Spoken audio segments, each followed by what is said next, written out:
So, మనం 10 విధానాలు మనని మనం ప్రేమించుకోవడానికి. సో, 10 విధానాలు లేదంటే 10 రకాలైన మార్గాలు డిస్కస్ చేయడం కదా! ఈ చాప్టర్ యొక్క ఉద్దేశ్యం. సో, ఇప్పటికే మనం 7 మార్గాలేంటో, వివిధ మార్గాలేంటో మనం తెలుసుకున్నాము. ఈరోజు 8థోది మాట్లాడుకుంటున్నాం అనమాట. పేజ్ నంబర్ వచ్చేసి 127 పవర్ వితిన్ యూ పుస్తకంలోది. ఓకేనా? Take care of your body. Think of it's a marvellous house in which you have to live for a while. You would love your house and take care of it, wouldn't you? So watch what you put in your body. Drug alcohol abuse is so prevalent because there are two most popular methods of escape. If you are into drugs, it doesn't mean that you're a bad person. It means you haven't found a more positive way of fulfilling your needs. ఓకేనా.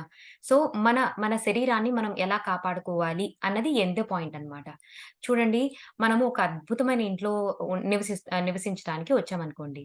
ఆ ఇంటిని మనము ఎంత జాగ్రత్తగా చూసుకుంటాం, ఎంత క్లీన్‌గా పెట్టుకుంటాము. చేసుకోమా?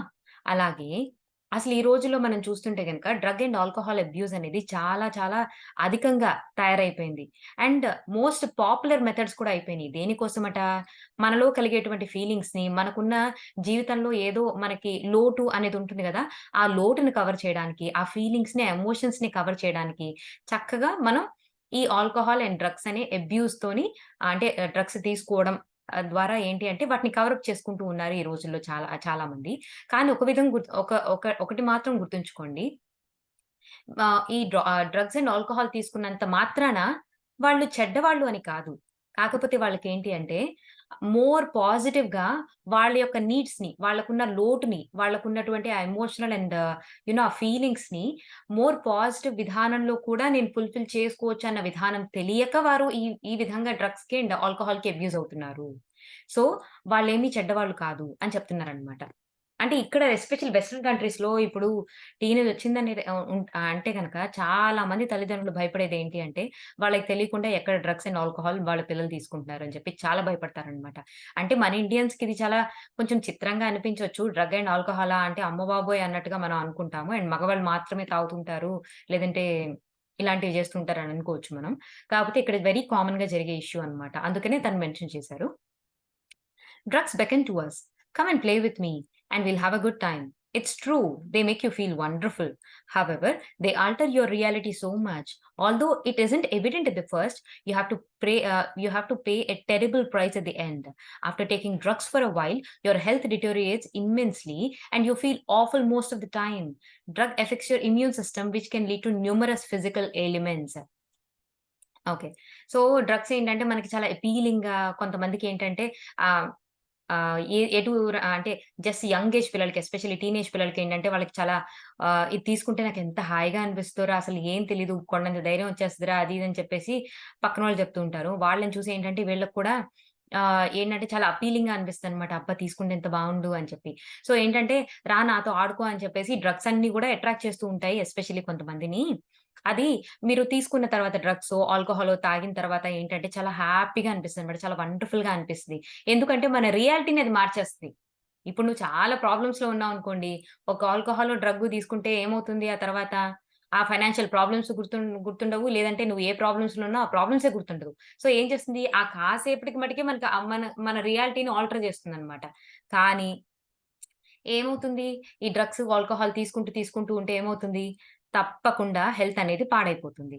అండ్ మొత్తానికి ఈ డ్రగ్స్ తీసుకుంటూ ఉండగా మన ఇమ్యూన్ సిస్టమ్ బాగా దెబ్బతిని అనేక రకాలైనటువంటి ఫిజికల్ హెల్త్ ఇష్యూస్ అనేవి తలెత్తే అవకాశం ఉంటుంది. Also after repeated use you develop addiction and you also have to wonder why you what made you start taking drugs in the first place? Peer pressure may have compelled you to take them in the beginning, but continued to and repeated use is another story. So, ఏంటి అంటే ఒకానొక certain టైమ్‌లో ఏంటంటే అది addiction కింద మారిపోయి, ఆ addiction నుంచి బయటపడలేక, డ్రగ్స్‌కి డబ్బులు లేక, డ్రగ్స్ కొనలేక అండ్ ఒకవేళ డ్రగ్‌ని గనక ఆ టైంకి తీసుకోకపోతే గనక వాళ్ళకి విపరీతమైన విత్‌డ్రావల్ ఎఫెక్ట్స్‌తోని అసలు ఎలా దారుణంగా తయారవుతారనమాట వాళ్ళు. ఎవరైనా ఏదైనా చెప్పాలనుకున్నారా?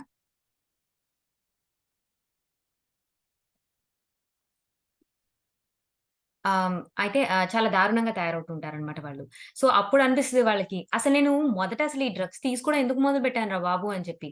ఎవరి వల్ల అంటే వేరే వాళ్ళతో కంపారిటివ్‌గా వాళ్ళని చూసి, వీళ్ళని చూసి నేను నేర్చుకున్నానా అని చెప్పేసి. సో, ఈ ఈ డ్రగ్స్ మొదలుపెట్టడం ఒక స్టోరీ అయితే, డ్రగ్స్‌లో అడిక్షన్‌లో అయిపోవడం మరి ఇంకొక స్టోరీ అని చెప్తున్నారనమాట.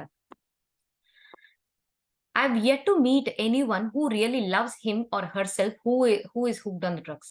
సో, ఎవరైతే వారిని వారు సంపూర్ణంగా ప్రేమించుకుంటారో, అటువంటి వారు ఎవ్వరిని కూడా అంటే నేనెవ్వరిని చూడలేదు. ఎవరైతే వారిని సంపూర్ణంగా ప్రేమించుకుంటారో, అటువంటి వారు ఇలాంటి డ్రగ్స్‌కి, ఆల్కహాల్‌కి అలవాటు పడేవారిని నేను ఇప్పటిదాకా ఎవ్వరిని చూడలేదు. అంటే ఏంటి? ప్రతి ఒక్కరు ఈ డ్రగ్స్ అండ్ ఆల్కహాల్ తీసుకునే ప్రతి ఒక్కరు ఏదో ఒక విషయంలో చాలా ఎమోషనల్‌గా చాలా ఏదో లోటుకి గురవుతూ ఉంటున్నారు వాళ్ళు అని చెప్పేసనమాట. We use drugs and alcohol to escape our childhood feelings or not being good enough, and when they wear off, we feel worse than before. So, చాలా సార్లేంటంటే, వాళ్ళకున్న కొన్ని ఫీలింగ్స్‌ని చైల్డ్‌హుడ్ ఫీలింగ్సే కావచ్చు, లేకపోతే గనక నేనంత తగిన దాన్ని కాదు, నాకంత అర్హత లేదు, నేను ఐయామ్ నాట్ గుడ్ ఎనఫ్, నేనందరికి సరిపోను, సరిపోయేదాన్ని కాదు అని చెప్పేసి ఇటువంటి ఫీలింగ్స్‌ని కవరప్ చేసుకోవడానికి చాలామంది వీటన్నిటికి బానిసవుతూ ఉంటారు. ఒక విధంగా చెప్పాలంటే, ఒక్కసారి ఆ నష అనేది కంప్లీట్‌గా తగ్గిన తర్వాత, అంతకు ముందు కంటే ఇంకా దారుణంగా ఎక్కువగా ఫీలవుతూ ఉంటారనమాట. Ah, then we usually have lot of guilt too. We have to know that it's safe to feel our feelings and acknowledge them. The feelings pass, they don't stay. ఒక్క విషయం ఎప్పుడు గుర్తుంచుకోండి. ఏదైనా ఒక ఫీలింగ్సొచ్చి ఏదైనా ఒక ఎమోషన్సో, ఫీలింగ్స్ వలనో మీకు డ్రగ్గో, ఆల్కహాల్ వైపు వెళ్ళాలి అని అనిపించినప్పుడు ఒక్కటి మాత్రం సదా గుర్తుంచుకోండి. ఏంటి అంటే అవి కేవలం ఫీలింగ్స్ అండ్ ఎమోషన్స్ మాత్రమే. వాటిని ఫీల్ అవ్వడం వలన ఎటువంటి నష్టము లేదు. అవి ఫీలింగ్స్ మాత్రమే. అవి తప్పకుండా పాస్ అయిపోతాయి. అవి తప్పకుండా తగ్గుతాయి. అంతేగాని అవెప్పటికి అలాగే ఉండిపోవు. ఏ పరిస్థితి కూడా అలాగే ఉండిపోదు. అంతేగాని ఈ క్షణంలో, ఈ బలహీన క్షణంలో నేను గనక ఎళ్లి ఒక డ్రగ్గో, ఆల్కహాలో వైపు వెళ్తే గనక తప్పకుండా జీవితం నాశనం అయిపోతుంది అని మాత్రం గుర్తుంచుకోండి. ఆ ఫీలింగ్స్ కేవలం కొద్దిసేపు మాత్రమే ఉంటాయి. ఎక్కువ కాలం అవి శాశ్వతంగా ఉండిపోవు అన్నది మాత్రం ఎప్పుడూ గుర్తుంచుకోవాలి. అండ్ తమని తాము సంపూర్ణంగా ప్రేమించుకునే వారు ఎప్పుడు కూడా ఇటువంటి వాళ్ళ శరీరానికి హాని కలిగించే ఏ వస్తువు వైపు కూడా వెళ్లరు అని కూడా లూయిస్ హే గారు చెప్తున్నారనమాట. ఓకేనా? మోస్ట్ ఆఫ్ ది టైమ్ ఈ ఫుడ్‌ని అతిగా తీసేసుకోవడము, లేదంటే డ్రగ్స్‌ని ఎక్కువగా తీసుకోవడము, అండ్ లేదంటే ఆల్కహాల్‌ని తీసుకోవడము. ఇటువంటి అన్ని పనులు చేసేవేంటంటే మన లోపల ఆ ఫీలింగ్స్‌ని మాస్క్ చేయడానికనమాట. వాటిని కప్పి ఉంచడానికి మాత్రమే ఇటువంటియన్ని పనులు చేస్తున్నారు అని చెప్తున్నారనమాట. ఆహ్, యాక్చువల్‌గా ఇక్కడ ఇంకొక విషయం నాకు అనిపించిందేంటంటే, నాకొక స్టోరీ గూడా గుర్తొచ్చింది. ఒక అమ్మాయనమాట 16 సంవత్సరాలొస్తది. ఇక్కడ యూఎస్‌లో ఒక అమ్మాయే. 16 సంవత్సరాలొస్తుంది. Driving licence ఒస్తుందనమాట. పార్టీకెళ్తారు తన ఫ్రెండ్. ఇద్దరు తాగేసుంటారనమాట. ఆహ్, 16 సంవత్సరాలైనా గాని పబ్‌కెళ్తారు. ఫుల్‌గా తాగేస్తారనమాట. తాగేసి ఇద్దరు కార్‌లో వాళ్ళ ఫ్రెండ్ బాగా ఎక్కువ తాగేస్తదనమాట. ఈవిడ కొంచెం తక్కువ తాగింది కాబట్టి, పర్వాలేదు నేను డ్రైవ్ చేయగలను అనుకుంటదనమాట. సో, డ్రైవింగ్‌లో ఇంటికెళ్ళే దారిలో మొత్తానికి యాక్సిడెంట్ అవుతది. పక్కన ఫ్రెండ్ చనిపోతది. ఆ ఫ్రెండ్ చనిపోయిన తర్వాత ఆ అమ్మాయి చాలా గిల్ట్‌తోని అన్నమాట. అరెరే! నేను ఒక మనిషి చనిపోవడానికి నేను కారణమయ్యాను అని చెప్పి ఎంతో గిల్ట్‌తో అసలా ఇంక ఎవరిని దగ్గరికి రానివ్వదన్నమాట. ఎవరిని ఓదార్చనివ్వదు. నేను చేసింది చాలా మహా నేరం అని చెప్పి, మహా పాపం అని చెప్పి చాలా ఫీల్ అవుతూ ఉంటుంది. దానికి తోడు ఏం చేసిందంటే అప్పటినుంచి ఇంకా విపరీతంగా ఆల్కహాల్ అన్నమాట. ఆల్కహాల్ అబ్యూజ్ అయిపోయింది తను. ఇంకేంటి ఎప్పుడైనా ఆల్కహాల్ తాగితే తనకు గిల్ట్ కొంసేపు మర్చిపోయేది. ఆల్కహాల్ నష దిగిన తర్వాత వెంటనే ఆమెకి నేనసలే ఆల్రెడీ మా ఫ్రెండ్‌ని చంపి ఓ చెడ్డ వ్యక్తినయ్యానంటే, ఈ ఆల్కహాల్ కూడా అబ్యూజ్ అయిపోయి, నేనింకా మరింత చెత్తగా తయారైపోయాను కదా! అని చెప్పి మరింత బాధపడేదనమాట. సో, ఈ గిల్ట్ ఏదైతే ఫీలింగ్స్ అండ్ ఎమోషన్స్ ఉన్నాయో, మనం ఎప్పుడైతే ఈ అంటే ఒక ఆల్కహాల్ ద్వారానో, డ్రగ్ ద్వారానో, లేదంటే ఫుడ్ ద్వారానో మన బాడీని అబ్యూజ్ చేస్తున్నప్పుడు, ఆహ్, అబ్యూజ్ చేస్తున్నప్పుడు ఆ కొంచెం సేపే సుఖంగా ఉంటుంది. లేదంటే హాయిగా అనిపిస్తుంది. ఆ తర్వాత ఆ కొంచెం సేపు ఆ సుఖం పోయిన తర్వాత మరింత మన మీద గిల్ట్ ఫార్మ్ అవుతదనమాట యాక్చువల్‌గా. Layers and layers of guilt form చేసుకుంటూ ఉంటాం. ఎందుకంటే మనం చేసేది సరైనది కాదని మనకు తెలుసు. తెలిసి కూడా ఆ బలహీనత కోసం చేస్తూ ఉంటాం కాబట్టి మరింత గిల్ట్ యాడ్ అవుతూ ఉంటదనమాట. ఆ గిల్ట్ యాడ్ అయ్యి ఆమెకొచ్చిన ప్రాబ్లమ్స్, హెల్త్ ఇష్యూస్ అన్నీ ఇన్ని కాదనమాట. అసలు నాకు చెప్తే ఆవిడ టెస్టిమోనియల్ ఇస్తుందనమాట. ఒక మెడిటేషన్ దానికి టెస్టిమోనియల్ ఇస్తుంది. అసలు ఆవిడ చెప్పిన హెల్త్ ఇష్యూస్‌కైతే నాకు ఆశ్చర్యమేసింది. ఆఖరికి ఆమె ఎటువంటి పొజిషన్‌కొచ్చిందంటే క్యాన్సర్ ఉంది, థైరాయిడ్ ప్రాబ్లమ్ ఉంది, లివర్ కంప్లీట్‌గా డ్యామేజ్ అయిపోయింది. ఆ తర్వాత ఆవిడ ఎటువంటి పరిస్థితికొచ్చారంటే ఆహ్ ఇంట్లో బల్బులుంటాయి గదా! ఆ బల్బు వెలుగును కూడా ఆమె చూడలేదనమాట. ఒక ఎలక్ట్రానిక్ డివైస్ కూడా ఆమె తట్టుకోలేరు. ఇమ్మీడియేట్‌గా ఆమె బాడీ సెన్సిటివ్ అయిపోయి ఇంకా కళ్ళు తిరిగి పడిపోతదనమాట. ఆ పరిస్థితికొచ్చి కేవలం డార్క్ రూమ్‌లో ఉంటది. ఒక డార్క్ రూమ్. అందులో లైటే ఉండదనమాట. అటువంటి లైట్ కావాలంటే కొవ్వొత్తి ఎలిగించుకుంటదనమాట. అటువంటి పరిస్థితికొచ్చేసిద్దనమాట ఆవిడ. ధ్యానం ద్వారా నెమ్మదిగా తను ఒక్కొక్క ప్రాబ్లమ్‌ని తను కంప్లీట్‌గా మళ్ళీ నార్మల్ హెల్తీ పర్సన్ అయింది. కేవలం ధ్యానం ద్వారా తను ఏంటి అంటే ఎప్పుడైతే ఇప్పుడు హెల్త్ ప్రాబ్లమ్స్ అన్నీ వచ్చేసినాయో రకరకాల డైట్స్ ఫాలో అయింది. ఆహ్, తన ఇంట్లో ఉన్న కిచెన్‌లో ఉన్న అన్ని వస్తువులు బయటపడేసిందనమాట. అమ్మో! అందరూ చెప్తున్నారు ఈ అల్యూమినియం వస్తువులు వాడటం వలన నాకు ఈ క్యాన్సర్ వచ్చినట్టుంది. అమ్మో! బయట నుంచి ఈ ప్యాకెటెడ్ ప్రొడక్ట్స్ నేను వాడుతున్నాను. అందులో ఎన్ని ప్రిజర్వేటివ్స్ ఉన్నాయో, ఈ కెమికల్స్ వల్ల నాకొచ్చింది అని చెప్పి అన్నిటి వైపు చూసిందనమాట. తనలో తాను చూసుకోలేదు ఏనాడు కూడా. తనలో ఉంది. తను గిల్ట్ భారంతో ఎంతో బాధపడుతుంది. తను అబ్యూస్‌తో ఎంత బాధపడుతుందని తనలో తాను చూసుకోలేదనమాట. అన్ని బయట వైపున అన్నీ చూసి దాని వెంక వేలు. అందరూ ఈ ప్రపంచాన్ని మొత్తాన్ని పొల్యూషన్‌తో నింపేస్తున్నారు అని చెప్పి ఆ పొల్యూషన్ గురించి తిట్టుకుంది. వాటర్ పొల్యూషన్ గురించి తిట్టుకుంది. ఎయిర్ పొల్యూషన్ గురించి తిట్టుకుంది. తన ఇంట్లో వాడే వస్తువుల గురించి తిట్టుకుంది. పాట్స్ అండ్ పాన్స్ అనమాట. అంటే వాడే వంట పాత్రల గురించి తిట్టుకుంది. తర్వాత ఆహ్ యాక్చువల్‌గా బయట దొరికే ఫుడ్ ప్రొడక్ట్స్‌ని గురించి తిట్టుకుంది. అన్నిటి గురించి తిట్టుకుంది. తన గురించి మాత్రం తను ఏనాడు చూసుకోలేదనమాట. సో, అనుకోకుండా తనకి ఎప్పుడైతే ధ్యానం పరిచయమైందో, ధ్యానం చేస్తూ ఉండగా ఆవిడ ఎంతసేపు ఇంకా ఆవిడకి ఒకానొక సర్టెన్ స్టేజొచ్చింది. ఆవిడ ఇంకెక్కడికి ఎళ్ళలేకపోతుందనమాట. ఈ కూర్చొని నిరంతరంగా ధ్యానం చేసింది. ఒకానొక అనుభవం కలిగిందనమాట ఆవిడకి. అప్పుడు తనకి ఒక ఎనర్జీ లాంటిది తన బాడీలో నుంచి బయటికి వెళ్ళిపోవడం తను గమనించిందనమాట. అదేంటంటే తను క్లియర్‌గా గమనించుకుందేంటంటే, తనలో నుంచి తన బాడీలోంచి గిల్ట్ అనే ఎమోషన్ బయటికి వెళ్ళిపోయింది. అప్పుడు తన బాడీ ఇమ్మీడియేట్‌గా హీల్ అవ్వడం తను చూసిందనమాట. అసలు ఈ టెస్టిమోనియల్ విన్నప్పుడు నాకు భలే ఆశ్చర్యం అనిపించిందనమాట. సో, అంటే గిల్ట్ లేయర్స్ కింద మనం ఎలా యాడ్ చేసుకుంటాము. ఒకదాన్ని కప్పిపుచ్చుకోవడానికి అంటే ఈ పారాగ్రాఫ్ చదివిన తర్వాత నాకదే గుర్తొచ్చిందనమాట. ఒకదాన్ని కప్పిపుచ్చుకోవడానికి ఇంకొక తప్పులు చేస్తూ ఉంటాము. దాని మీద మరింత గిల్ట్ యాడ్ చేసుకుంటూ ఉంటాము. ఇలాగ మరింత హీన స్థితికెళ్ళిపోతాం అనమాట. అండ్ మనం ఎప్పుడైనా హీన స్థితికి ఎళ్ళిపోయినప్పుడు ఏం ఏం చూస్తామంటే, మన చుట్టుపక్కల ఉన్న అన్నిటిని బ్లేమ్ చేసుకోవడానికి ట్రై చేస్తూ ఉంటాం. కానీ మనలోకి మనం చూడమనమాట. సో, ఇదోటి నాకు గుర్తొచ్చింది. Yeah! And moving on, stuffing the food into our bodies is another way to hide our love. We can't live without food because it fuels our body and helps to create new cells. Even though we may know the basics of good nutrition, often we still use the food and diets to punish ourselves and create obesity. Okay. So, ఇంకొక విషయం ఏంటి అంటే మనం కొన్ని సార్లు emotional eating అన్న దాని గురించనమాట ప్రధానంగా ఈవిడ చెప్పేది. మనం తినే బేసిక్ ఆహారం గురించి కాదు. ఒకవేళ గనక ఎమోషనల్ ఈటింగ్ కింద ఐస్ క్రీమ్స్ విపరీతంగా కుక్కేసుకుంటూ ఉంటారు. లేదంటే బాగా డెజర్ట్స్ ఎక్కువ తింటూ ఉంటారు. కేకులు గట్రా తినేస్తూ ఉంటారు. పిజ్జాలు ఎక్కువ తినేస్తూ ఉంటారు. సో, ఏంటంటే కొన్ని కొన్ని సార్లు ఈ ఎమోషనల్ ఈటింగ్ అనవసరంగా ఏంటి అంటే ఒక ఫుడ్ పైన మనకది మంచిది కాదు మన శరీరానికి అని తెలిసినప్పటికి కూడా మరీ ఆహ్, ఎక్కువగా ఒకటే ఫుడ్‌ని మనం ఎక్కువగా తింటున్నప్పుడు అది మనకి మంచిది కాదని తెలిసి అది కూడా ఒక విధానం అన్నమాట.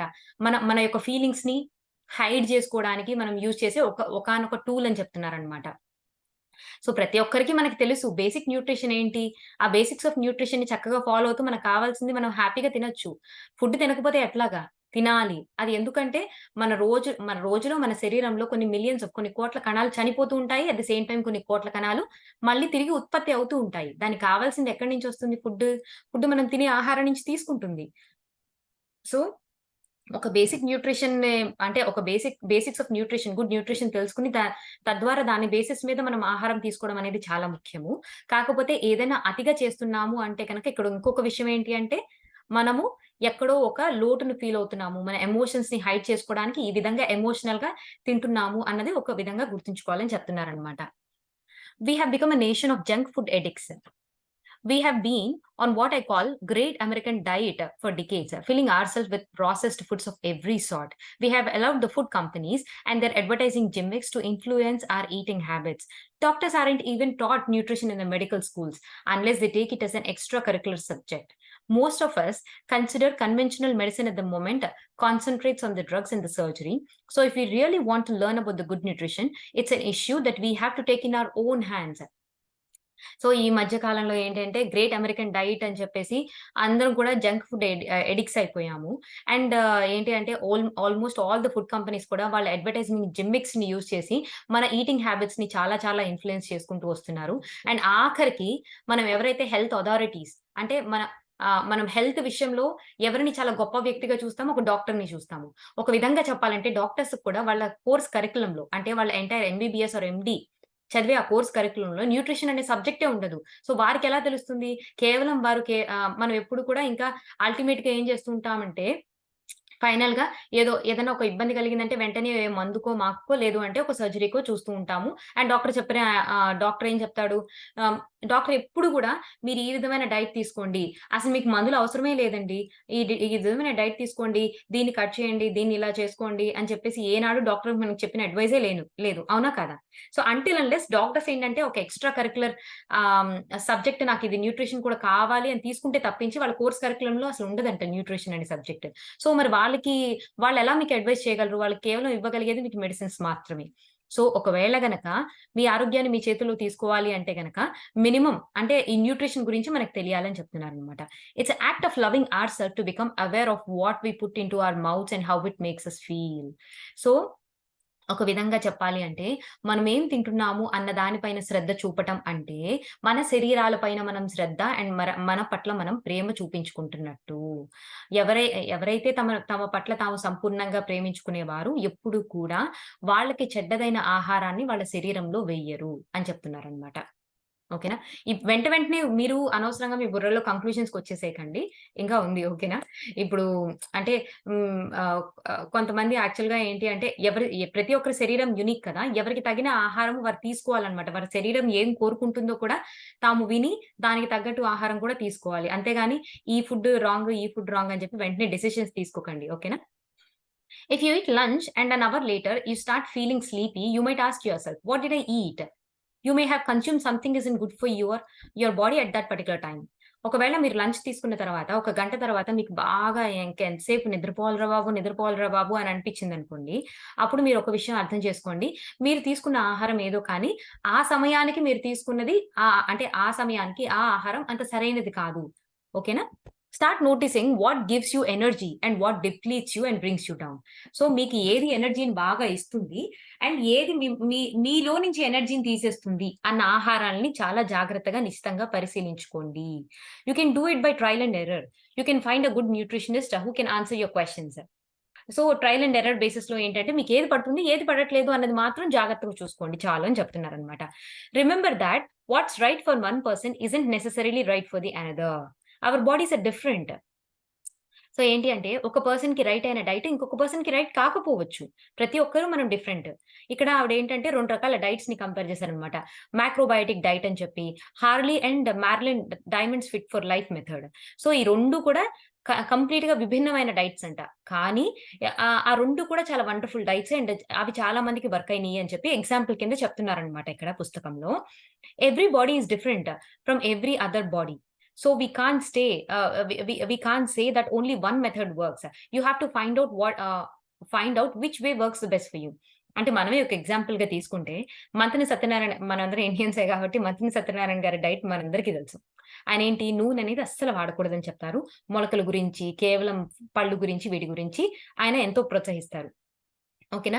దానివల్ల ఎంతోమంది జబ్బులు తగ్గించుకొని ఎంతో ఆరోగ్యంగా ఉన్నవారు ఉన్నారు. ఆయన్ని ఫాలో అయ్యేవారున్నారు. దానికి ఎగ్జాక్ట్‌గా అపోజిట్ డైట్. ఆ వీరమాచినేని డైట్ అని చెప్పేసి. అది చెప్పాలి అంటే అది ఎంతోమంది ఫాలో అయ్యి దానివల్ల కూడా జబ్బులు తగ్గించుకొని దానివల్ల కూడా వెయిట్ లాస్ అయిన వారున్నారు. సో, ఎవరి శరీరానికి ఏది తగ్గదో వారు దాన్ని ఎంచుకొని చక్కగా తినండి. ఓకేనా? మన ఆయుర్వేదిక్ ప్రిన్సిపల్స్‌లో కూడా ఉంటుందండి. మన శరీరాన్ని తత్వాన్ని బట్టి మనం తినాలనమాట. కొంతమందికి యాక్చువల్‌గా తీపి ఎక్కువ తినాల్సి ఉంటుంది. ఎందుకంటే వాళ్ళ బాడీ అడుగుతూ ఉంటుందనమాట. అండ్ కొంతమందికి యాక్చువల్‌గా ఇప్పుడు కఫతత్వం ఉంటుంది. వాళ్ళు ఏంటంటే ఒక్క మెతుకు అన్నం తిన్నా కానీ అది ఇమ్మీడియేట్‌గా వాళ్ళకి ఫ్యాట్ కింద కన్వర్ట్ అయిపోతుందనమాట. అలాంటి వారు తీపి ఎక్కువ తినకూడదు. అదేంటంటే వాళ్ళకి ఒక అన్నం మెతికే అంత ఫ్యాట్ కింద కన్వర్ట్ అవుతుంటే వారు గనుక తీపి తింటే ఇంకెలా ఉంటుంది? Highest calories. అండ్ వాత శరీరం ఉన్నవాళ్ళు చాలా హైయెస్ట్ క్యాలరీస్ తినాలనమాట. సో, మన ఆయుర్వేదిక్ ప్రిన్సిపల్స్‌లో కూడా చెప్పి ఉంటుంది అనమాట. ఏంటంటే ప్రతి ఒక్కరు డిఫరెంట్. ప్రతి ఒక్కరు యూనిక్ అని చెప్పి. అండ్ ఎవరి యూనిక్‌నెస్‌ని బట్టి ట్రైల్ అండ్ ఎర్రర్ బేసిస్‌లో మనకి ఏది మన శరీరాన్ని ఏది పోషిస్తుంది, ఏది మనకి చాలా హాయిగా, ఎనర్జిటిక్‌గా, మనని ఉత్సాహంగా ఉంచుతుంది అన్న ఆ ఫుడ్‌ని మీరు చూసి, ఎంచుకొని మీరు ట్రయల్ అండ్ ఎర్రర్ బేసిస్‌లో చక్కగా తినండి. ఓకేనా? Find an exercise that you enjoy that is fun to do. Create positive mental attitude about your exercise. Often you create obstacles in your body primarily as a result of what you absorb from the other people. Again, you need to forgive yourself and stop putting anger and resentment into your body if you want to create changes. Combining affirmations with your exercise is a way to reprogram negative concepts about your body and its shape. Okay. ఏదైనా ఒక చక్కటి ఎక్సర్‌సైజ్‌ని ఎంచుకోండి. మీకేదైతే అది అంటే రోజు ఉత్సాహాన్ని కలిగించాలనమాట. అబ్బా! నేను చెయ్యాలి, చెయ్యాలి, చెయ్యాలి అని చెప్పేసి. అటువంటి చక్కటి మిమ్మల్ని బాగా మోటివేట్ చేసి, ఇన్‌స్పైర్ చేసే ఒక ఫన్ టు డూ ఎక్సర్‌సైజ్‌ని మీరు సెలెక్ట్ చేసుకోండి. అండ్ ఎప్పుడైనా గాని ఎక్సర్‌సైజ్ చేస్తే మనకి చాలా మంచి పాజిటివ్ మెంటల్ యాటిట్యూడ్ అనేది డెవలప్ అవుతుందనమాట. అండ్ మనమంట పాజిటివ్ ఎఫర్మేషన్స్‌ని కంబైన్ చేస్తూ చక్కగా ఎక్సర్‌సైజ్ చేసుకోవచ్చంట. అంటే ఫర్ ఎగ్జాంపుల్ వాకింగ్‌కెళ్తున్నప్పుడు మీరు వాకింగ్ చేస్తూ, జాగింగ్ చేస్తున్నా, రన్నింగ్ చేసినా చక్కటి పాజిటివ్ ఎఫర్మేషన్స్‌ని పెట్టుకొని, తద్వారా ఆ పాజిటివ్ ఎఫర్మేషన్ అండ్ ఎక్సర్‌సైజ్ ఈ రెండిటిని కంబైన్ చేసి మన బాడీ షేప్‌ని కూడా మనం అంటే మనలో ఉన్న నెగెటివ్ కాన్సెప్ట్స్‌ని బయటికి పంపేస్తూ, మన బాడీ షేప్‌ని చక్కగా మెయింటైన్ చేసే విధంగా మనం పాజిటివ్ ఎఫర్మేషన్స్‌ని మన బుర్రలోకి ఎక్కించుకోవచ్చట. ఎక్సర్‌సైజ్ చేస్తూ ఉండగా మనం ఈ పాజిటివ్ ఎఫర్మేషన్స్ వింటూ. సో, ఈ విధంగా కాంబినేషన్ కూడా వండర్‌ఫుల్‌గా వర్కౌట్ అవుతుందని చెప్పారనమాట. ఓకేనా?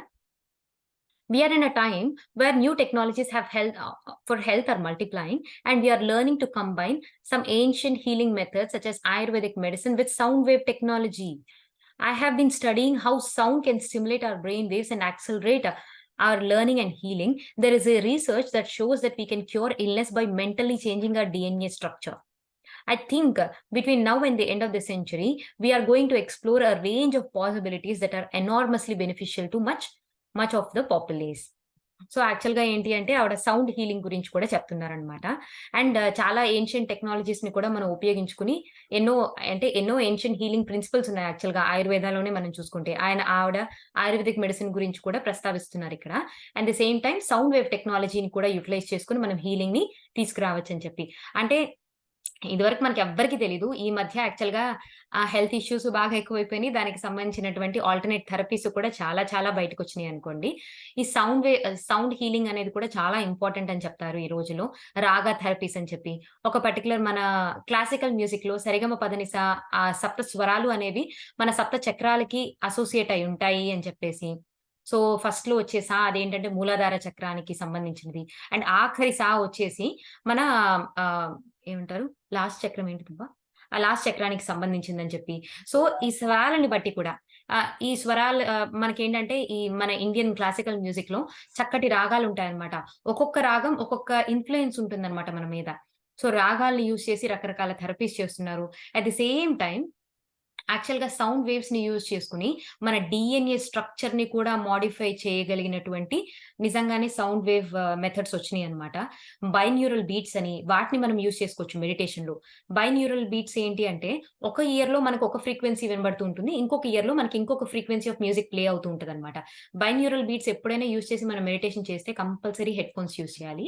ఎందుకంటే ఒక ఇయర్‌లో వాళ్ళు ఒక సౌండ్ ప్లే చేస్తారు. ఇంకొక ఇయర్‌లో ఇంకో సౌండ్ ప్లే అయ్యే విధంగా వాళ్ళు అందులో రికార్డ్ చేసి పెడతారనమాట. అండ్ ఈ 2 ఫ్రీక్వెన్సీస్ ఎప్పుడైతే మెర్జ్ అవుతాయో, మనని ఆల్ఫా స్టేట్‌లోకి, లేదంటే థీటా స్టేట్‌లోకి, లేదంటే డెల్టా స్టేట్‌లోకి తీసుకెళ్ళి మెడిటేషన్ చేయించగలిగే కేపబిలిటీ బైన్యూరల్ బీట్స్‌కి ఉంటదనమాట. నేను బైన్యూరల్ బీట్స్ ఒకటి యూజ్ చేస్తాను. And at the same time ఈ సౌండ్ హీలింగ్ టెక్నాలజీస్‌లో యాక్చువల్‌గా డీఎన్ఏ హీలింగ్ సౌండ్ ఆహ్, ఆహ్, స అదే డీఎన్ఏ హీలింగ్ మ్యూజిక్ అని కూడా యూట్యూబ్‌లో వెతికితే చాలానే దొరుకుతున్నాయి అసల. సో, ఏంటి అంటే కొంతమంది జెనెటిక్‌గా కొన్ని ప్రాబ్లమ్స్ వచ్చి సఫర్ అవుతున్న వాళ్ళుంటారు. వాళ్ళకి DNA healing technology related sound music కూడా చాలా చాలా ఉపయోగపడతదనమాట. సో, తను దీని గురించి ఎప్పుడో చూడండి 'పవర్ వితిన్ యూ' పుస్తకంలోనే ప్రస్తావించారు. అది మనకి ఈ మధ్య రీసెంట్‌గా తెలుస్తోంది యాక్చువల్‌గా చెప్పాలి అంటే. ఈ 'పవర్ వితిన్ యూ' పుస్తకం చాలా ఓల్డ్‌దే అనమాట. అదేం రీసెంట్ వన్ కాదు. So, yeah! మీరు మెడిటేషన్ మనము మ్యూజిక్ పెట్టుకొని చేస్తాం కదా!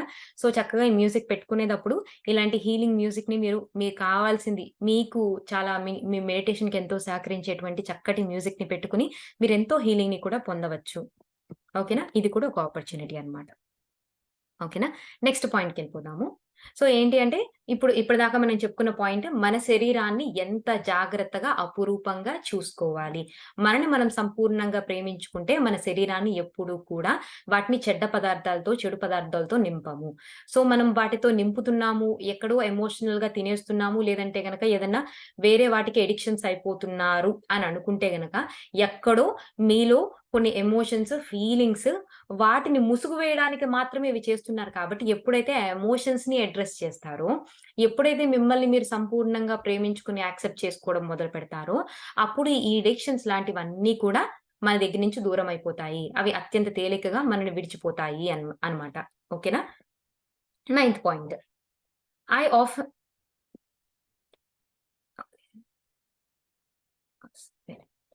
Okay. I often emphasize the importance of mirror work in order to find out the cause of an issue that keeps us from loving ourselves. So yeah! Mirror work గురించి నిన్న కూడా మనం చెప్పుకున్నాం గదా! దాని యొక్క గొప్పతనము. మనలో నుంచి నెగటివిటీస్‌ని ఎలా ఐడెంటిఫై చేపిస్తుంది, మనతోనే మన పాజిటివ్ స్టోరీని ఎలా రాయించుకుంటుంది, మనతోనే మన పాజిటివ్ అఫర్మేషన్స్ ఎలా రాయించుకుంటుందని నిన్న మనం స్టార్టింగ్‌లోనే డిస్కస్ చేసుకున్నాం కదా! సో ఇప్పుడు ఈ నైన్త్ పాయింట్ ఏంటంటే తను ఇంపార్టెన్స్ ఆఫ్ మిర్రర్ వర్క్ గురించి చెప్తున్నారనమాట. సో, ఈ మిర్రర్ వర్క్ ఎంత మహత్వమైందంటే, మనలోని ఇష్యూస్‌ని, మనలో ఏదైతే మనని సంపూర్ణంగా ప్రేమించకుండా అడ్డుపడుతున్నాయో, వాటన్నిటిని ఫైండ్ ఔట్ చేయగలిగినటువంటి ఒక గొప్ప మార్గము అని చెప్తున్నారనమాట. There are several ways that you can practice mirror work. I look into the mirror I I I like to look in the mirror the first thing in the morning and say, "I love you. What can I do for you today? How can I make you happy?" Listen to your inner voice and start following through with that what you hear.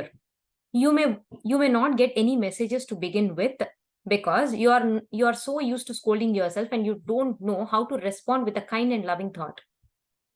So తనైతే ఏం చేస్తారంట, పొద్దున్న లెగడంతోనే వెళ్లి మిర్రర్‌లో చూసుకొని, Louis, నేను నిన్నెంతో ప్రేమిస్తున్నాను. నేనేం చేయగలను నీ కోసము? ఈరోజు నిన్ను హ్యాపీగా ఉంచాలి అంటే నేనేం చేయగలను?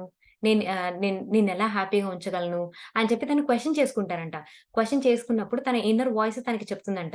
దానికి తగ్గట్టుగా తన రోజులో ఉన్నటువంటి విషయాల్ని ప్లాన్ చేసుకుంటారంట ఆవిడ. సో, తను ఇంకొక విషయం కూడా చెప్తున్నారు ఏంటంటే, మీరు ఇప్పుడు స్టార్ట్ చేస్తున్నారు కదా! మిర్రర్ వర్క్ ప్రాక్టీస్ చేయడం. వెంటనే మీకు మీ ఇన్నర్ వాయిస్ చెప్పకపోవచ్చు. మీకేం కావాలి? మీరు సంతోషంగా ఉండాలంటే మీ మీ మీ అంటే మీ అంతరాత్మ బోధం ఏంటి? మీ అంతరాత్మ ఏం చెప్తోంది మీకు అన్నది మీకు తెలియకపోవచ్చు. ఎందుకంటే ఇప్పటిదాకా మిమ్మల్ని ఎంతసేపు క్రిటిసైజ్ చేసుకుంటూ, తిట్టుకుంటూ ఉన్నారు మీరు ఇప్పటిదాకా. ఇప్పటిదాకా ఏంటి అంటే మిమ్మల్ని మీరు ప్రేమించుకోవడం తెలీదు కదా! సో, ఇప్పుడే మీరు మొదలుపెట్టారు కాబట్టి తప్పకుండా ఒకనాటికి మనం మిర్రర్‌లోకెళ్ళి ఐ లవ్ యూ. నీకేం కావాలి అని అడిగినప్పుడు నిజంగా మన అంతరాత్మ నుంచి ఆ వాయిస్ వచ్చి మనకి చెప్తుంది అని చెప్తున్నారనమాట. If something unpleasant happens to you during the day, go to the mirror and say, "I love you anyway." Events come and go, but the love that you have for yourself is constant. It is the most important quality you possess in your life. So, ఒకవేళ గనక మనకు ఆ రోజులో ఏదన్నా ఒకటి మనకి నచ్చనిది ఏదో మనకు నచ్చింది ఏదైనా ఒక సంఘటన జరిగిందనుకోండి. వెంటనే మిర్రర్ దగ్గరికెళ్ళిపోండి. మిర్రర్ దగ్గరికెళ్ళిపోయి ఐ లవ్ యూ ఎనీవే అని చెప్పుకోండి. ఏది ఏమైనా నేను నిన్ను సంపూర్ణంగా ప్రేమిస్తున్నా అని చెప్పుకోండి. ఎందుకంటే మన జీవితంలో ఎన్నో సందర్భాలు వస్తూ పోతూ ఉంటాయి. ఎన్నో సంఘటనలు జరుగుతూ ఉంటాయి, పోతూ ఉంటాయి. కానీ నీ నీ పట్ల నీకున్న ఆ ప్రేమ అన్న ఇంపార్టెంట్ క్వాలిటీ మాత్రం ఎప్పుడు కూడా స్థిరంగా ఉండిపోవాలి అని చెప్తున్నారనమాట. నిజంగా ఎంత అద్భుతం కదా! అంటే అన్నీ ఎప్పటికి ఏది శాశ్వతం కాదు. అన్నీ వస్తూ ఉంటాయి, పోతూ ఉంటాయి. మన ఈ క్షణంలో అబ్బా! ఎంత కష్టం అనుభవిస్తున్నానురా! ఎంత బాధగా ఉందిరా అని అనిపించేది. ఒక 6 నెలలు పోయిన తర్వాత అది మనకి చాలా సిల్లీగా అనిపించవచ్చు. దాని నుంచి అది అయిపోయింది. దాన్ని ఈజీగానే, సులభంగానే దాటేసామే అనిపించవచ్చు. సో, ఏంటి అంటే సంఘటనలనేవి వస్తూనే ఉంటాయి, పోతూనే ఉంటాయి. కానీ మన పట్ల మనకెప్పుడైతే ఆ ప్రేమ అన్న ఇంపార్టెంట్ క్వాలిటీ ఉందో, మనం ఎప్పుడూ కూడా అన్ని సందర్భాల నుంచి, అన్ని సంఘటనల నుంచి దాటుకొని ఈజీగా వెళ్ళగలుగుతాం సునాయాసంగా. If something wonderful happens, go to the mirror and say thank you. Acknowledge yourself for creating this wonderful experience. ఏదైనా మీ జీవితంలో ఒక అద్భుతమైన విషయం జరిగిందండి. మీరేదైనా సాధించారనుకోండి, వెంటనే మిర్రర్ దగ్గరికెళ్ళిపోండి. చక్కగా థాంక్ యూ చెప్పుకోండి. మిమ్మల్ని మీరు అక్నాలెడ్జ్ చేసుకోండి. ఎంత అద్భుతాన్ని అంటే ఒక అద్ ఇప్పుడు చూడండి మన మన జీవితంలో ఒక నెగెటివ్ సిట్యుయేషన్ జరుగుతుందంటే, దాన్ని మనం అట్రాక్ట్ చేస్తే, ఒక పాజిటివ్ సిట్యుయేషన్ మన జీవితంలో జరుగుతున్నప్పుడు, మనలో ఎంత పాజిటివిటీ ఉంటే, ఆ పాజిటివ్ ఎక్స్‌పీరియన్స్‌ని మనం అట్రాక్ట్ చేస్తాం. ఎంత అద్భుతమైన వాళ్ళం మనం. మరి మనల్ని అప్రిషియేట్ చేసుకోవాలా లేదా? మనల్ని అక్నాలెడ్జ్ చేసుకోవాలా లేదా? సో, అదే చెప్తున్నారనమాట. సో, ఒకటి మనకి అనుకూలం కానిటువంటి సంఘటన జరిగితే గనక మరేం పర్వాలేదు. ఏది ఏమైనా, ఏది ఎలా జరిగినా నేను నిన్ను సంపూర్ణంగా ప్రేమిస్తున్నానని చెప్పుకోండి. ఒకవేళ ఒక అద్భుతమైన సంఘటన మీ జీవితంలో జరిగింది అంటే, వెంటనే ఎళ్లి మిర్రర్‌లో మిమ్మల్ని మీరు చూసుకొని థాంక్ యూ చెప్పుకోండి. అక్నాలెడ్జ్ చేసుకోవడం మొదలుపెట్టండి. ఎందుకంటే, మీరింత అద్భుతమైన సంఘటన మీ జీవితంలో జరిగేలాగా మీరే ఆహ్వానించుకున్నారు. ఎంత అద్భుతం మీరు కదా! అప్రిషియేట్ చేసుకోండి.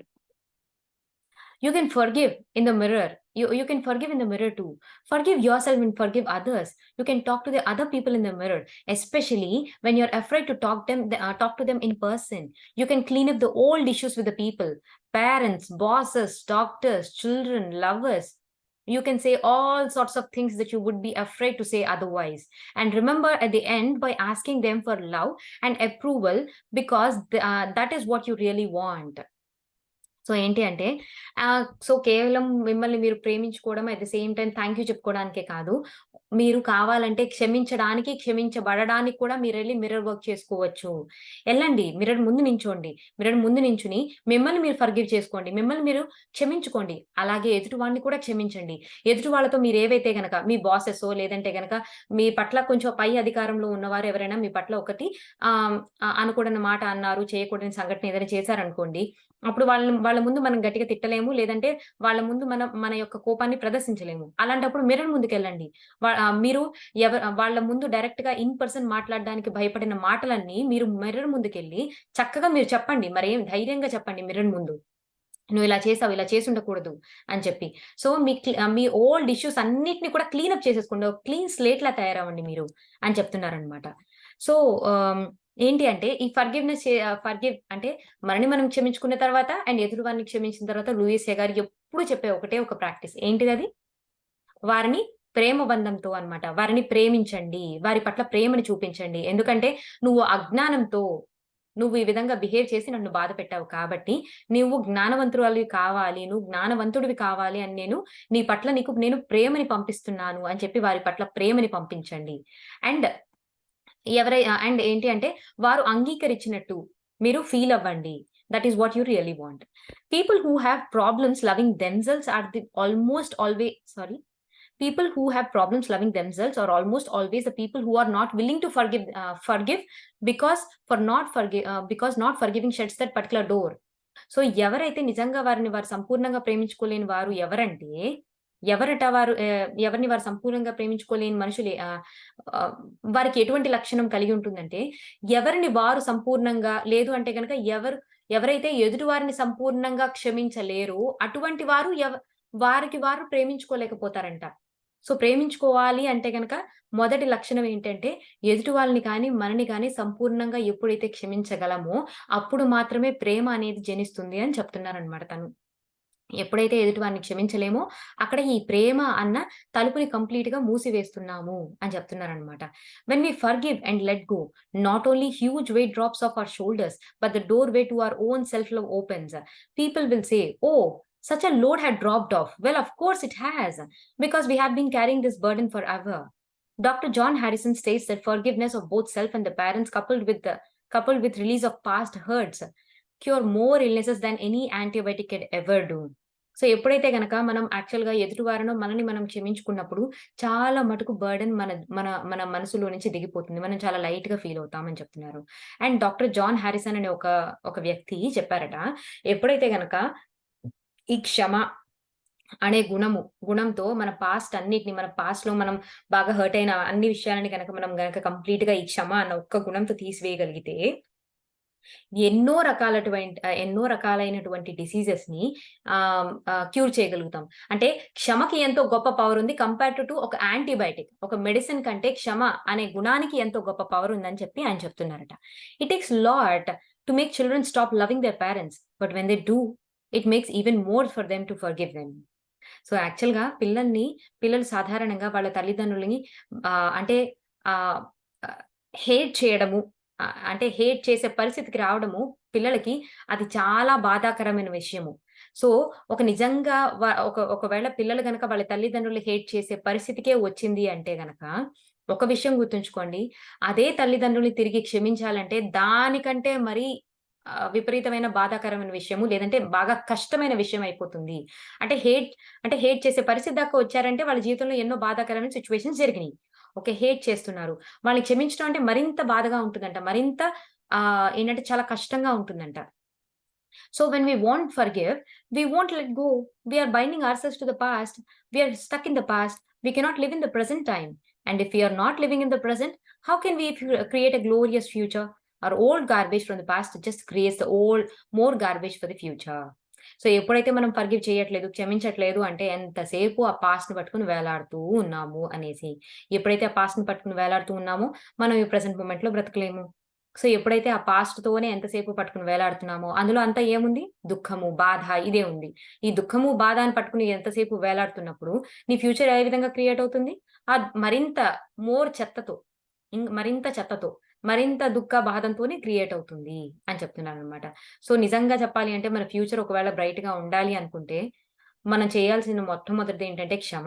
అసలు యాక్చువల్‌గా చెప్పాలి అంటే. ఆవిడ ఈ పుస్తకం మొత్తంలో కూడా సెల్ఫ్ లవ్, క్షమ. అసలు సెల్ఫ్ లవ్ ఎక్కడ స్టార్ట్ అవుతుందని చెప్తున్నారు? దాని రూట్ కాజ్ వచ్చేసి క్షమ. మనల్ని మనం విమర్శించుకోవడం విమర్శించుకోకుండా ఉండడము. ఒకవేళ చిన్నప్పటి నుంచి ఎవరి దగ్గర నుంచైనా విమర్శలు ఎదురయ్యి మనం ఆ విధంగా తయారయ్యుంటే వారిని క్షమించటము. సో, క్షమ, విమర్శ లేకుండా ఉండడము, మనల్ని మనం ప్రేమించుకోవడానికి మొట్టమొదటి స్టెప్ కింద లూయిసే గారు అంటే మళ్ళీ మళ్ళీ అదే చెప్తూ ఉంటున్నారనమాట. హ్మ్. Just a minute. ఇంకా ఎంతుందో చూస్తున్నా. యాహ్! ఒక 2 పారాగ్రాఫ్‌లున్నాయి. అవి చదువుకొని ఆపేసుకుందాము. Affirmations performed in front of the mirror are advantageous because you learn the truth of your existence. When you do the affirmations, you immediately hear a negative response. Who who who are you kidding it? It can't be true. You don't deserve that. When you have received a gift to use. యాక్చువల్‌గా ఇది ఒక విధంగా చెప్పాలంటే మనకి repeat అయిన ఇన్ఫర్మేషనే. ఏంటంటే మీరు affirmations చెప్పుకునేటప్పుడు మీ మీ greatest gift ఎక్కడి నుంచొస్తుంది అని చెప్తున్నారంటే, పాజిటివ్ అఫర్మేషన్స్ మీ గురించి మీరు అద్దం ముందుకెళ్ళి నించోండి. వెంటనే అద్దం ముందుకెళ్ళి నించొని మీరు అబ్బా! నువ్వెంత అద్భుతమైన మనిషివి. నువ్వా? ఎవరు? ఎవరు చెప్పింది? నువ్వు ఆ పని చేయలేదా? ఈ చెత్త పని చేయలేదా? నిన్నందరూ తిడుతూ ఉండలేరా? నువ్వు అసలు ఏ పని సరిగ్గా చేయలేవు కదా! నువ్వెక్కడ వండర్‌ఫుల్ పర్సన్‌వి అని ఇటువంటి మాటలన్నీ నెగెటివ్ మాటలొచ్చినియంటే అవి పట్టుకోండి. అదే మీకు పెద్ద గిఫ్ట్. అక్కడే మీరు మార్చుకోవాలి. అక్కడ మార్చుకున్నప్పుడే మీరు మిమ్మల్ని సంపూర్ణంగా ప్రేమించుకోగలుగుతారు.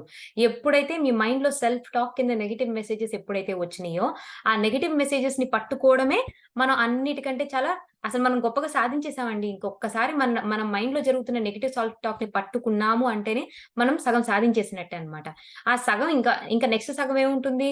దాని మీద వర్క్ చేసి దాన్ని ఎవరు చెప్పారు నీకు చేత కాదని చెప్పి? నువ్వు శుభ్రంగా నువ్వు చాలా చేస్తావు. ప్రతి నెగెటివ్ మెసేజెస్‌ని పాజిటివ్‌గా మార్చుకోవడం అన్నమాట. అది మిగతా సగం మనం చేయాల్సిన work. You cannot make the changes you want until you are willing to see what is holding you back. Okay. మీరు మీ జీవితంలో ఎటువంటి మార్పులు చేసుకోలేరు. ఎప్పటిదాకా? మీ జీవితంలో అంటే మీ జీవితాన్నంతా అత్యద్భుతంగా మారిపోవడానికి ఏది మిమ్మల్ని అడ్డుకుంటుంది అన్న బ్లాకేజెస్ తెలుసుకోలేకపోతే ఎప్పటికీ మీలో చేంజెస్ చేసుకోలేరు. ఆ బ్లాకేజెస్ ఎప్పుడు తెలుస్తున్నాయి? మీరు మిర్రర్ వర్క్ చేస్తున్నప్పుడు, మీ నెగెటివ్ సెల్ఫ్ టాక్‌లో అక్కడ మీరు పట్టుకోగలుగుతున్నారు. వాటిని పట్టుకొని గొప్ప ఆయుధాల కింద, గొప్ప వరాల కింద తీసుకోండి వాటిని అని చెప్తున్నారనమాట. The negative response you just discovered is like a gift. In thought it becomes a key to freedom. అది మాత్రమే మీ యొక్క స్వేచ్ఛ యొక్క తలుపులను తెరవగలదు. Turn that negative response into positive affirmation. ఇప్పుడేంటి మీరొక చక్కటి పాజిటివ్ అఫర్మేషన్ చెప్పుకున్నారు. అప్పుడు వెంటనే మీ నెగెటివ్ సెల్ఫ్ టాక్ ఏంటంటే, నేను ఇంత మంచి ఆశీర్వాదాలకి అంటే అర్హత నాకు లేదు. ఇంత మంచి జీవితానికి నాకు అర్హత లేదు అన్న మాటొచ్చిందా? వెంటనే దాన్ని పాజిటివ్ అఫర్మేషన్ కింద మార్చేయండి. ఏమని? I now deserve all good. నా జీవితంలో అన్ని ఆనందాలని పొందే అర్హత నాకు ఉంది. I allow all good experiences to fill in my life. అన్ని అద్భుతమైన అనుభవాలు నా జీవితంలో నిండిపోయున్నాయి. I'm allowing them. నేను వాటిని స్వాగతిస్తున్నాను అని చక్కగా ప్రతి నెగెటివ్ మాటని పాజిటివ్ కింద మార్చేసేయండి. Repeat the new affirmation until it becomes a new part of your life. ఈ అఫర్మేషన్ ఎన్ని సార్లు రిపీట్ చేయాలంట? ఇక మన జీవితంలో యెస్. అదే నా యొక్క ఏమంటారు? అదే నా స్లోగన్. నా జీవితం యొక్క స్లోగన్ అన్నంతలాగా మారే విధంగా మనం ఆ న్యూ పాజిటివ్ ఇన్ఫర్మేషన్‌ని మాటి మాటికి చెప్పుకోవాలంట. I have also seen families change enormously when one person does the affirmation. అంటే కొన్ని యాక్చువల్‌గా డిస్‌ఫంక్షనల్ ఫ్యామిలీస్ ఉంటాయి. అంటే ఒక్కొక్కళ్ళు ఒక్కొక్క తీరులో ఉంటారు. అమ్మ ఒక తీరులో, నాన్న ఒక తీరులో, పిల్లలు ఒక తీరులో, ఒక్కొక్కడు ఒక్కొక్క తీరులో ఉంటారనమాట. అటువంటి ఫ్యామిలీస్ నుంచి వచ్చిన వాళ్ళని కూడా నేను చూసాను. యాక్చువల్‌గా ఏంటి అంటే వాళ్ళు ఒకళ్ళతో ఒకళ్ళు మాట్లాడుకోలేనటువంటి ఫ్యామిలీస్‌ని కూడా నేను చూసాను. ఎప్పుడైతే అందులో అట్‌లీస్ట్ ఒక్కరు ఆ పాజిటివ్ అఫర్మేషన్స్ చెప్పుకోవడం మొదలుపెట్టినా కానీ, ఏంటి అంటే ఆ ఫ్యామిలీ అంతా కూడా మార్పు చెందడం చూస్తున్నారంట యాక్చువల్‌గా. లూయిస్ హే గారు మార్పు చెందడం చూసారంట. అంటే ఆ ఫ్యామిలీ నలుగురున్నారనుకో ఫ్యామిలీ. ఒకరితో ఒకరు మాట్లాడుకోరు. ఒకళ్ళకొకళ్ళు సంబంధం లేనట్టుగా ఉంటారు. అటువంటి వారు ఎవరైనా ఒక్కరు ఈవిడ దగ్గరికొచ్చి పాజిటివ్ అఫర్మేషన్స్ గురించి, మిర్రర్ వర్క్ గురించి తెలుసుకున్న తర్వాత వాళ్ళు ప్రాక్టీస్ చేయడం మొదలుపెట్టిన తర్వాత ఏమని ప్రాక్టీస్ చేపిచ్చేవారట లూయిస్ హే గారు. "నేను చాలా అద్భుతమైన పర్సన్‌ని. నేను చాలా నేను చాలా ప్రేమించబడిన వాడిని. ప్రేమించదగిన దానిని. నేను చాలా ఓపెన్‌గా అందరితో కమ్యూనికేట్ చేస్తున్నాను.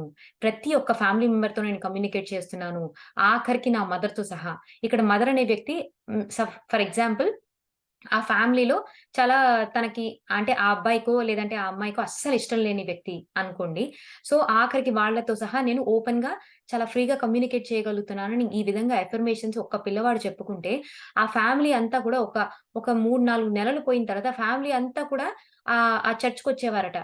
ఈవిడ చెప్పే లెక్చర్స్ వినడానికి. చూసారా ఒక్కడు స్టార్ట్ చేసిన అఫర్మేషన్స్ ఎంటైర్ ఫ్యామిలీని కూడా చేంజ్ చేయగలిగినవి అని చెప్పి తను చెప్తున్నారనమాట. ఓకేనా? సో, దీంతో ఇక్కడ స్టాప్ చేసుకుందాము. ఆహ్, ఇంకా 10థ్ పాయింట్ లాస్ట్ ఒకే ఒక పాయింట్ ఉంది. అది రేపు చెప్పుకుందాము.